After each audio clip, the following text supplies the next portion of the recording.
कनखजूरा web series की समीक्षा। मोहित रैना और रोशन मैथ्यू की थ्रिलर रोमांचकारी और पूर्वानुमानित के बीच झूलती है कास्ट। मोहित रैना, रोशन मैथ्यू, सारा जेन डायस, निनाद कामत। निर्देशक चंदन अरोड़ा। भाषा हिंदी। सबसे पहले चंदन अरोड़ा का फिर से स्वागत करते हैं। वो व्यक्ति जो एक संपादक के रूप में राम गोपाल वर्मा की सिनेमा से बहुत करीब से जुड़ा था। उन्होंने दो बहुत ही देखने लायक फिल्में मैं माधुरी दीक्षित बनना चाहती हूं और मैं मेरी पत्नी और वो, और फिर 2010 में कम रेटिंग वाली स्ट्राइकर बनाई, लेकिन फिर गुमनामी में खो गई। कम से कम उनके विकिपीडिया पेज पर तो यही लिखा है कि कनखजूरा नामक उनकी नई वेब सीरीज पिछले 15 सालों में निर्देशक के रूप में उनका पहला काम है। और क्योंकि ये एक शो है, इसलिए वो अपने कथानक के जितने संभव हो सके उतने पहलुओं को उजागर कर सकते हैं। वो अपनी कैंची का इस्तेमाल करना जानते हैं क्योंकि वह एक संपादक रहे हैं। निर्देशक के रूप में अपनी पहली 2 फिल्मों में राजपाल यादव सरप्राइज पैकेज थे, प्रतिभा का ज्वालामुखी, जैसा कि ऋषि कपूर ने लग बाय चांस में कहा था। कनखजूरा में रोशन मैथ्यू एक ऐसा टाइम बम है जो कभी भी फट सकता है। वो आशु का किरदार निभाते हैं जो 14 साल से जेल में है, बोलते समय हकलाता है और अपने भाई से फिर से जुड़ने की कोशिश करता है।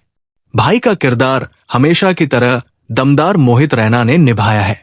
सारा जेन डायस और निनाद कामत को देखना भी अच्छा था। कहानी और मैथ्यू के साक्षात्कारों के लिए दिए गए विवरण के अनुसार आशु का एक अंधकारमय अतीत है। हर बार जब कोई ऐसा व्यक्ति होता है जिसका अतीत अंधकारमय होता है, तो ये फिल्म निर्माताओं को उस चरित्र के साथ खेलने और उस पर सभी संभावित रंगों को फेंकने का अवसर या बहाना देता है।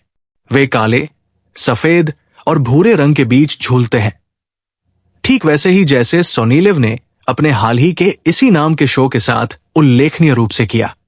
अब तक तो सब ठीक है, लेकिन मैं भोले भाले और भोले भाले किरदारों का प्रशंसक नहीं हूं जो खुद को हमारी धारणा से ज्यादा होशियार साबित करते हैं।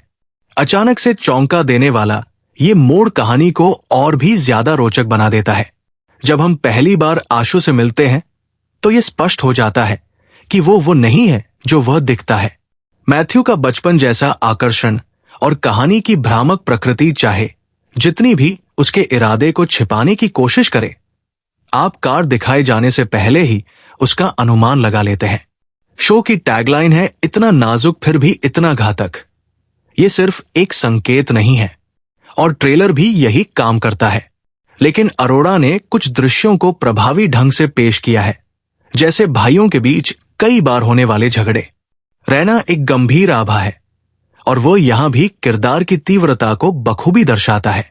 सारा जेन ने इस शो में बहुत जोश भरा है, जो कि मुख्य रूप से एक ऐसे आदमी के बारे में है जो दिखने से कहीं ज्यादा है।